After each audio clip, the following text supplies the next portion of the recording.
જૂનાગઢ જિલ્લાના માળિયાહાટીના તાલુકાના અમરાપુર ગામે નર્મદા પાઇપલાઇનના કામને લઈ ખેડૂતોમાં ભારે રોષ ફાટી નીકળ્યો છે।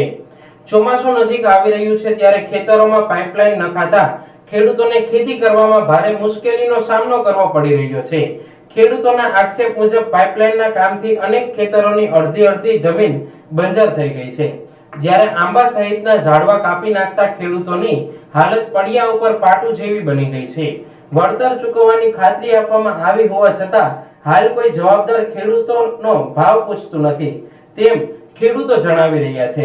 મારું નામ વિજયભાઈ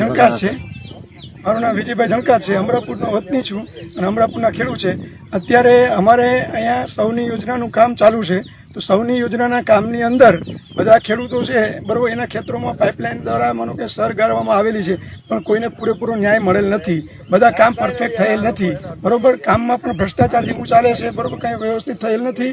બધા ખેડૂતો નાના ખેડૂત છે, બધા ખેડૂતની જમીન બંજર બનાવી, ખાલી માનો કે સર જેટલી આવે એનાથી વધારે ખેતી અમારી માનો કે ભૂંગળા હારવા માટે કે આ બધું કરવા માટે વધારે અને જમીન બંજર બનાવેલી છે। હજી 15 દિવસની અંદર વરસાદની 15-20 દિવસની વાર હોય તો બધા ખેડૂત કમ્પ્લીટ પહોંચી શકે એવી સ્થિતિ નથી। બધા ખેડૂત આર્થિક રીતે નબળા છે બરોબર, અને કોઈ પણ અધિકારીઓ માનો કે અમને 8 દિવસનું વળતરનું આપીને કીધું અને આજે 4 મહિના થયા છે, 4 મહિનાથી કોઈ કામ પરફેક્ટ થયું છે નહીં બરોબર। તો હવે તમે માનો કે મીડિયાના માધ્યમથી અમે સરકારને જાગૃત કરીએ, અમારા સરપંચશ્રી, અમારા ધારાસભ્યશ્રી એ બધા સતત કાર્યરત છે, સતત અમારું ધ્યાન દોરે છે બરોબર। તો અમે સરકારને જાગૃત કરીએ છીએ, ભ્રષ્ટાચાર જે થોડો ઘણો થાય છે એનું બધું ક્લિયર કરાવો, અને અમારા માનો કે અત્યારે નદીની બાજુમાં બધા ખેતરો છે એનું ધોવાણ બહુ થાય છે, તો એ બધાનું વ્યવસ્થિત અમને ન્યાય અને વળતર અપાવે એવું અમે ઈચ્છીએ છીએ।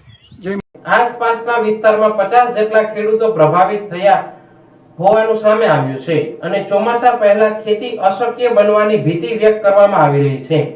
ખેડૂતો દ્વારા કામમાં ભ્રષ્ટાચારના પણ ગંભીર આક્ષેપો કરવામાં આવ્યા છે। પાઇપલાઇન નીચે નિયમ મુજબ રેતી ભરવાની હોય છતાં રેતી ન ભરાતી હોવાનું ખેડૂતો કહી રહ્યા છે, જ્યારે હાલ તો આ કામથી ખેડૂતોને ઊભા મોલમાં પણ ભારે નુકસાની થઈ છે, પરંતુ આ ખેડૂતોની નુકસાનીનું વળતર ચૂકવશે કોણ તેવા અનેક સવાલો ઊભા થયા છે। ખેડૂતો હવે તાત્કાલિક યોગ્ય વળતર અને સમસ્યાનું નિરાકરણ લાવવા માંગ કરી રહ્યા છે।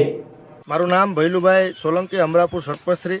અમારા બધા ખેડૂતો છે, આપ બધા જોઈ શકો છો કે અમારે જે સૌની યોજનાની પાઇપલાઇનનું જે કામગીરી ચાલુ છે એમાં સાહેબ મારે તમને મીડિયાના માધ્યમથી સરકાર સુધી અમારી વાત પુગાડવી છે। આ બધા ખેડૂતની જે વેદના છે, બે મહિના પહેલા અમારા ગામના જે ખેતરો આવે એમને મને હારે રાખી અને બધાએ એના અધિકારીઓએ વિશ્વાસ આપેલો કે અમે આ લોકો કામગીરી શરૂ કરશું એટલે અમે 8 દિવસની અંદર આ લોકોને જે તે કંઈ નુકસાન છે એનું વળતર આપી દેશું।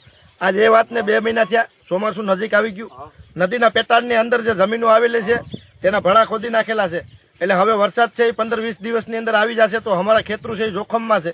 આજુબાજુના હજારો વીઘાના જે જમીન છે તે બધી ધોવાણ થઈ શકે છે, એટલે અમે સરકારશ્રીને અધિકારીઓ અમને રોજે રોજ બાના બતાવે। અમારા ધારાસભ્યશ્રીને ફોન કર્યો, એને પણ કીધું કે હું આજે સરકારમાં વાત કરું। એટલે આજે ખેડૂતોની વેદના છે, તમે બધા તમારા રીતે તમે બધાને એક એકને પૂછી અને કહો કે અમારા ખેતરની શું પરિસ્થિતિ છે, કે તમને બધા જે આની જે ઊંડાઈ હોય છે તે એ ઊંડાઈ પ્રમાણે કામગીરી કરવામાં નથી આવી। આપ તમે જોઈ શકો છો, તમારા રિપોર્ટની અંદર પણ તમે જો, અને હેઠે એને જે મટીરિયલ ગ્રીપ નાખવાની હોય છે ભરડિયાની તે પણ રેતી નાખવામાં આવી નથી। સંપૂર્ણ રીતે કામ છે તે સીસરી લાઈન નાખવામાં આવી છે અને સંપૂર્ણ કામની અંદર ભ્રષ્ટાચાર થયેલો છે। ખેડૂતને ક્યાંક ને ક્યાંક લાઈન ભવિષ્યની અંદર તૂટી તો એનો જે તે કંઈ પાક છે એનું સંપૂર્ણ નુકસાન થઈ જાય, એટલે આના જવાબદાર કોણ? એટલે મારી સરકાર સુધી વિનંતી છે કે આ વાત છે એ અમારી ધ્યાને લઈ અને વહેલી તકે જે તે એજન્સી એમ કહે કે એજન્સી નથી સરકાર કામ કરે છે, તો સરકારના જે તે અધિકારીઓ આમાં મિલીભગત છે એ બધાને વિનંતી છે કે એની વિરુદ્ધ કડકમાં કડક કાર્યવાહી કરવા।